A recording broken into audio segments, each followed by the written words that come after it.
guys, what's up? Welcome back to my channel. It's Jacoby. So in today's video, I'm going to tell you guys the best way to choose your volleyball position if you're new to volleyball. So the first position is the setter position.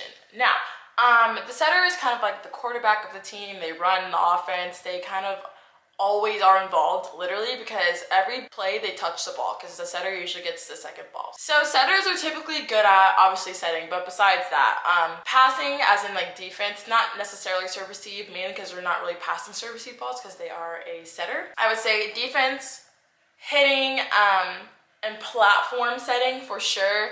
I would also say serving is a big one too. And it also depends on the circumstance, but sometimes blocking. But I would say if your strengths are setting, serving, and communication, I would try being a setter. Okay, the next position is a libero. So a libero is a back row only specialized position. They can go in for anyone in the back row. And these are your players that are going to be really, really, really good at defense and serve receive. They also have to be good at serving, of course, and setting, because I don't know why I just blanked on that, but liberos have to be good at setting as well, because usually the second ball, if it doesn't go to the setter or it can't go to the setter, or say the setter passes the first ball, therefore they can't touch it on the second contact, they'll pass it to the libero, and the libero will set the hitters instead of the actual setter. If your strong suits are defense and serve receive, I would try being a libero. Also, like, there's like a stereotype that liberos have to be short. That's not necessarily true. Like, in the college game, like, you see liberos that are like 6 feet tall or 6'2". You know what? It's like, it's not really about your height, it's really just about your skill.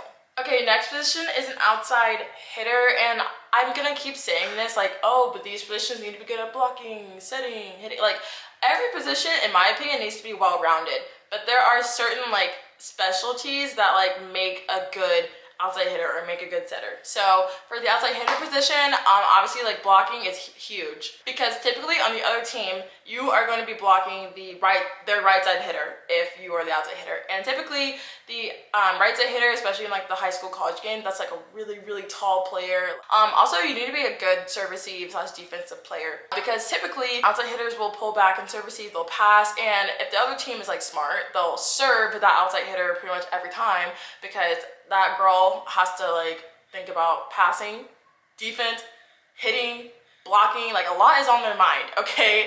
Also, hitting, you have to be really good at a system, and I'm not really like gonna be like, oh, you just have to be good at hitting in general, which is like true, but like you really, really want to be good at out of system hitting, which is basically anything out of system is kind of a set that's like not exactly a perfect set, or someone besides the setter is setting you, that counts as out of system. It's important to be able to know how to score out of system, especially. So if your strong suits are serve receive and out of system hitting, I would say try to be an outside hitter.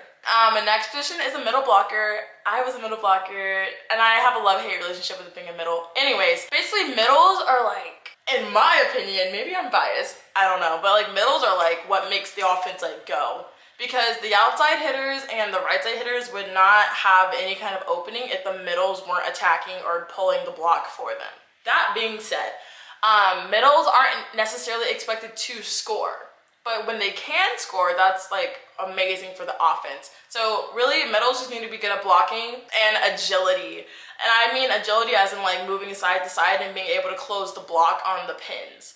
Because if you leave a big gap like I did, if you leave a big gap, like, is not good for your defense, because they don't know where to set up around you. But it's really important to be agile, quick off your feet, especially like a quick jumper. Serving is really important for a middle as well. A libero can't serve for both middles. They can only serve for one. So that means that one middle is always going to be serving, or they can always switch it off by set, but whatever. But like, one middle is bound to be serving in one set, okay? So like, you have to be decent at serving and know some kind of defense, but honestly sometimes it's kind of funny to watch a middle play defense, because it's like they're a middle, it's like not necessarily their speciality. So if you're really good at blocking and you're really good at agility and like being quick off your feet, I would definitely try being a middle. And also, like, if you have like natural like bunnies, like if you have like a great vertical, try being a middle first, because that'll take you a long way, trust me, because if you can hit in the middle, you can hit anywhere. Next position is the right side hitter / the opposite, whatever you want to call it. This is like, in some systems, this is like their like 6 rotation player, like they play all the way around, they don't come out, they play back row. So a right side hitter, it has to be like well rounded, like, because some teams make them play all the way around, so they have to play defense. They have to be a setter in some cases, because I know some teams, they don't give the second ball to the libero to set, they give it to their right front so they can set. So it's really up to the coach how that system works, but they have to be good at blocking especially. And I know I said the outside hitter has to be good at blocking. They have to be like the third best blocker, to be honest, out of like the middle and the right side, because the right side needs to be blocking the other team's outside hitter, and that's where the majority of the balls are going to come from the other team. They're going to come from their outside hitter. So our blocker, the right side hitter, needs to be on it, okay? And typically right side hitters are pretty tall, like I said earlier, and also typically, like, if you're like a left-handed player, your coach is probably going to want to try to put you on the right side just because it's a little bit more natural for your swing to be on the right side. So I would say your speciality is blocking, setting. Also, if you're a lefty, I would definitely try being a right side hitter, because it would really benefit you and be a little bit more natural for you, because I know hitting anywhere else is kind of awkward. So yeah, that's it for today's video, you guys. I really hope you liked it. Let me know what you want to see in the comments. Also, thank you so much for like almost like 7,000 subscribers. I think that is still very mind-boggling to me. That's like so weird. I don't know. So thank you so much. That makes me so happy. But I love you guys so much, and I'll see y'all in my next video. Bye. Also, if you're my husband watching this, I don't have on my ring right now because I was washing your gear and it's dirty. Love you. Okay, bye.